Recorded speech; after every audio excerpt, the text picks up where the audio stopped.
বন্ধুরা, এই দেখেন আজকে দুপুরে রান্না করতে যাচ্ছি। কি কি রান্না করছি দেখাচ্ছি। এই দেখেন কচু শাক নিয়েছি, কচু শাক কেটে ধুয়ে নিয়ে এসেছি। আর এখানে মাছের মাথা দিয়ে করব। মাছের মাথা ভাজা হয়ে গেছে।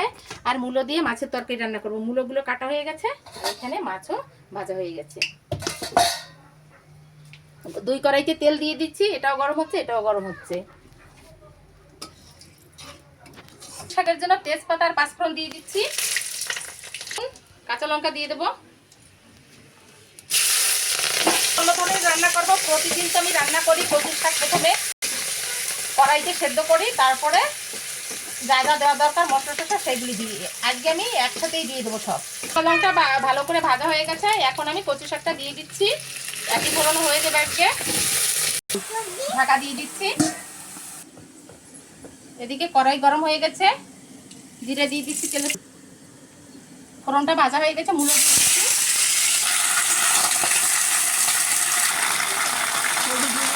মরিচের গুঁড়ি দিয়ে দিচ্ছি।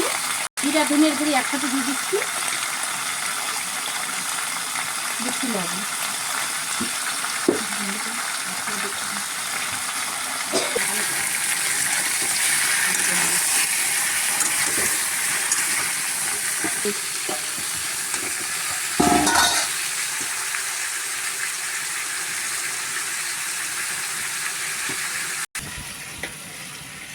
জল দিয়ে দিচ্ছি। তরকারিতে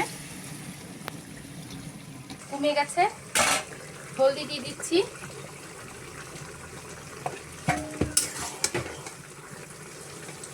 দিয়ে দিচ্ছি অল্প একটু মরিচের পাউডার। দিচ্ছি একটু একসাথে জিরা ধনের গুঁড়ি।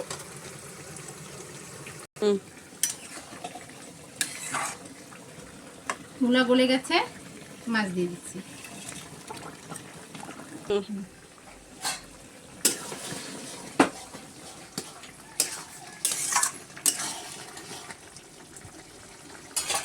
একটু চিনি দিয়ে দিচ্ছি। কচু শাকে মাছ দিয়ে দিচ্ছি। মাছগুলো কাটা বেছে নিচ্ছি আমি। অল্প একটু ভাজা চালের গুঁড়ি দিয়ে দিচ্ছি এর উপরে। তরকারি হয়ে গেছে, ভাজা জিরের গুঁড়ি দিয়ে নামিয়ে দেবো। কচু শাকও হয়ে গেছে রান্না। গরম মশলা দিয়ে নামিয়ে নেব।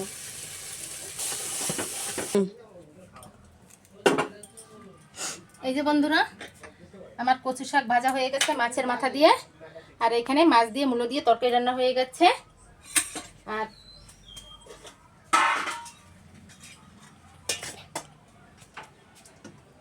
এখানে আছে আমার টমেটো দিয়ে মাছের তরকারি। এটা আজকে আমরা দুপুরে খাবো।